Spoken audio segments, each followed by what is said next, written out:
What if I told you that reaching 100 years old isn't just about good genes or lucky breaks, but about something far more fundamental that most people completely overlook? My dear friends, after spending decades researching longevity and speaking with hundreds of centenarians across America, I've discovered a truth that might surprise you, challenge you, and perhaps even transform how you think about your own journey ahead. You see, while most people believe that living to 100 is reserved for the genetically blessed or those with access to the finest healthcare, the real secret lies in something much more accessible, something that every single one of us can embrace starting today. It's not about having perfect health at 65 or following the latest superfood trend or even having unlimited resources for medical care. The real reason most people never reach 100 has to do with how they approach the very concept of aging itself. And I'm about to share with you what the longest living Americans have taught me about this profound difference in mindset. Now, before we dive into this life-changing revelation, I want you to think about someone you know who seems to defy their age, someone who radiates vitality and purpose regardless of the number of candles on their birthday cake. Hold that person in your mind as we explore together why some individuals seem to dance through their golden years while others struggle to find their footing. The distinguished centenarians I've had the privilege to interview, from retired teachers in small Iowa towns to former factory workers in Detroit, from grandmothers who raised 7 children during the Great Depression to veterans who served our country with honor, have all shared with me a common thread that weaves through their remarkable longevity. This thread isn't woven from expensive supplements or exclusive medical treatments, but from something far more powerful and accessible. It's about how they've learned to reframe their relationship with time itself, how they've discovered the secret of remaining genuinely curious about tomorrow while fully embracing today, and how they've mastered the art of finding purpose that evolves and grows rather than diminishes with age. You might be thinking, but surely genetics play the most important role. And yes, genetics do matter, but perhaps not in the way you might expect. The latest research from Harvard Medical School and the National Institute on Aging shows us that while genetics influence longevity, they account for only about 25 to 30% of how long we live. That means a remarkable 70 to 75% of our longevity is determined by factors entirely within our control, factors that have nothing to do with the family we were born into and everything to do with the choices we make and the attitudes we cultivate. This is where our story takes a fascinating turn, because what I've discovered is that centenarians don't just live differently, they think differently about what it means to age gracefully and purposefully. They've learned something that eludes most of us, something that our youth-obsessed culture rarely discusses, something that could revolutionize how you approach not just your health, but your entire outlook on the years ahead. The real reason most people never reach 100 isn't because their bodies fail them, though that certainly can happen, but because they fail to understand that longevity begins in the mind long before it manifests in the body. Let me share with you the story of Margaret, a vibrant 103-year-old former librarian from Vermont whom I had the honor of interviewing last spring. Margaret told me something that stopped me in my tracks. She said, "You know, dear, I never planned to live this long, but I also never planned to stop living." What she meant by this seemingly simple statement reveals the heart of what separates those who reach 100 from those who don't. Margaret explained that somewhere in her 70s, she realized that most of her peers had begun what she called the gradual goodbye, slowly withdrawing from new experiences, declining invitations to try new things, and settling into increasingly smaller circles of comfort. But Margaret made a different choice. She decided that as long as she was breathing, she would continue expanding rather than contracting, learning rather than just remembering, contributing rather than just consuming.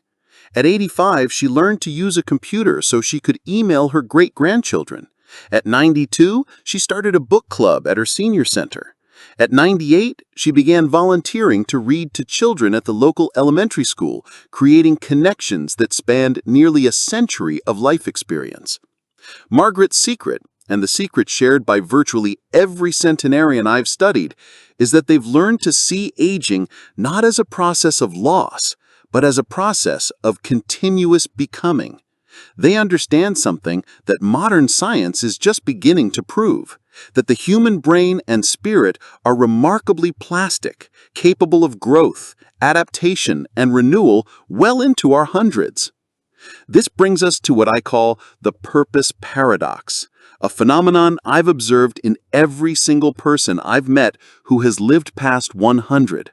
While many people retire and begin to see their lives as winding down, centenarians have learned to see retirement not as an end, but as a new beginning, not as a time to slow down, but as an opportunity to redirect their energy toward what truly matters.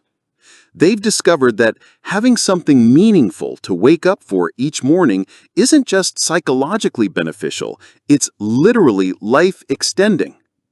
Dr. Patricia Boyle's groundbreaking research at Rush University Medical Center has shown that people with a strong sense of purpose live significantly longer than those without it, and this effect remains strong even when controlling for factors like income, education, and overall health. But here's what makes this research particularly relevant to our discussion. The protective effect of purpose actually increases with age, meaning it becomes more important, not less important, as we get older. The centenarians I've studied have intuitively understood this truth for decades. They've learned to cultivate what I call evolutionary purpose, meaning their sense of meaning and contribution has evolved and adapted throughout their lives rather than becoming fixed or disappearing entirely. Take Harold, a 101-year-old former engineer from Texas, who told me that his purpose shifted from building bridges in his career to building relationships in his retirement, and then to building hope in others as he entered his hundreds by sharing his stories and wisdom with younger generations. Or consider Ruth, a 105-year-old former nurse who transformed her lifelong mission of healing others into a new mission of healing historical wounds by working with her community to preserve stories from the civil rights era. These remarkable individuals have learned something that research is now confirming, that purpose isn't something you find once and keep forever, but something you cultivate and recreate throughout your life, allowing it to evolve as you do. This leads us to another crucial insight about centenarian thinking. They've mastered what psychologists call post-traumatic growth, the ability to not just survive difficult experiences, but to transform them into sources of strength, wisdom, and deeper connection with others. Every centenarian I've spoken with has lived through extraordinary challenges, from the Great Depression to multiple wars, from personal losses that would devastate most of us to health scares that would terrify anyone. Yet, rather than allowing these experiences to embitter them or diminish them, they've learned to extract meaning, develop resilience, and cultivate a profound appreciation for life that goes beyond mere survival.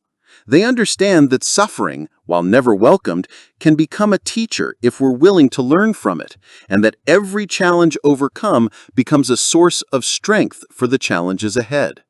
This resilience isn't about being tough or stoic, but about being flexible, adaptive, and fundamentally optimistic about the possibility of growth and renewal at any age.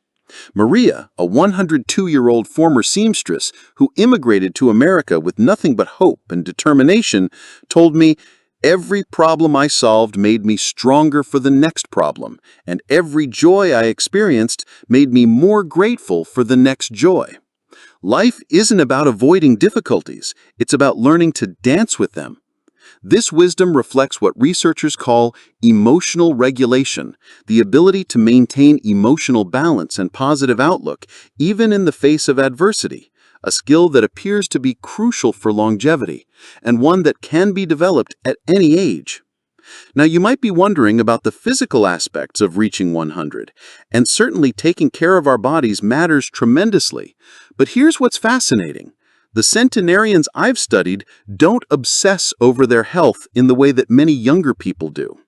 Instead, they've learned to listen to their bodies with respect and attention while refusing to let physical limitations define their lives or limit their dreams. They understand that perfect health isn't a prerequisite for a meaningful life, and that vitality comes as much from engagement with life as it does from any particular diet or exercise routine. They eat thoughtfully, but not obsessively. They move regularly, but don't punish themselves at the gym. And they sleep well because they've learned to quiet their minds and trust in tomorrow. Most importantly, they've learned to take care of themselves isn't selfish, but necessary, because they understand that their well-being affects everyone around them, and that their longevity is a gift not just to themselves, but to their families and communities. This brings us to perhaps the most important discovery of all. Centenarians have learned the art of deep connection, not just with other people, but with life itself. They maintain friendships across decades, create new relationships across generations, and remain curious about the stories and experiences of others, regardless of age or background. They've learned that loneliness isn't about being alone, but about being disconnected from meaning, purpose, and community. Social isolation, research shows us, is as dangerous to our health as smoking or obesity, while strong social connections can add years to our lives and life to our years. The centenarians I've studied are master relationship builders, not because they're naturally extroverted or exceptionally social, but because they've learned that investing in others is ultimately an investment in themselves, that giving love and attention creates a cycle that returns to bless the giver. They understand that in a world that often worships youth and fears aging, they have become living treasures, repositories of wisdom, experience, and perspective that can only come from having lived fully through decades of change, challenge, and growth. They've learned to see themselves not as burdens on society, but as resources for it, not as people whose best days are behind them, but as people whose most important contributions may still lie ahead. This perspective shift, from seeing aging as decline to seeing it as culmination, from viewing themselves as has-beens to viewing themselves as wisdom keepers, from thinking their stories don't matter to understanding that their stories are exactly what the world needs to hear, is perhaps the most transformative aspect of centenarian thinking. They've learned that growing older doesn't mean growing irrelevant, but growing more essential in ways that youth simply cannot provide. The courage to remain vulnerable, the wisdom that comes only from long experience, the perspective that emerges from having seen decades of change, and the deep understanding of what truly matters that can only come from having lived long enough to distinguish between the temporary and the eternal. These are gifts that centenarians bring to our world. Now, I know what some of you might be thinking. This all sounds wonderful, but I'm already in my 60s, 70s, or 80s. Is it too late for me to develop this centenarian mindset? Let me tell you about George, whom I met at a senior center in Arizona. George was 78 when he told me he had given up on life, that he felt useless, forgotten, and ready to just fade away. His wife had passed away 2 years earlier, his children lived across the country, and he spent most of his days watching television and feeling sorry for himself. But something changed when he heard a talk I gave about centenarian wisdom. George decided to try what I call the 100-year experiment, asking himself what he would do if he knew he was going to live to 100 and remain mentally sharp throughout those years. The question transformed his perspective completely. Instead of seeing himself as having perhaps a decade left to endure, he began seeing himself as having over 20 years left to contribute, create, and connect. George started volunteering at a local elementary school, helping children with reading difficulties. He discovered that his patience, his gentle way with struggling students, and his genuine interest in their success made him extraordinarily effective. The children adored him, the teachers valued him, and George found himself energized in ways he hadn't felt in years. Today, at 89, George still volunteers 3 days a week, has become a surrogate grandfather to dozens of children, and frequently tells me that his 70s were just preparation for the best years of his life. His story illustrates a fundamental truth about the centenarian mindset. It's never too late to adopt it, and the benefits begin immediately, not decades down the road. The real reason most people never reach 100 isn't because they lack the physical capacity or genetic predisposition, but because they stop believing in their own potential for growth, contribution, and joy too early in the aging process. They accept decline as inevitable instead of recognizing it as optional.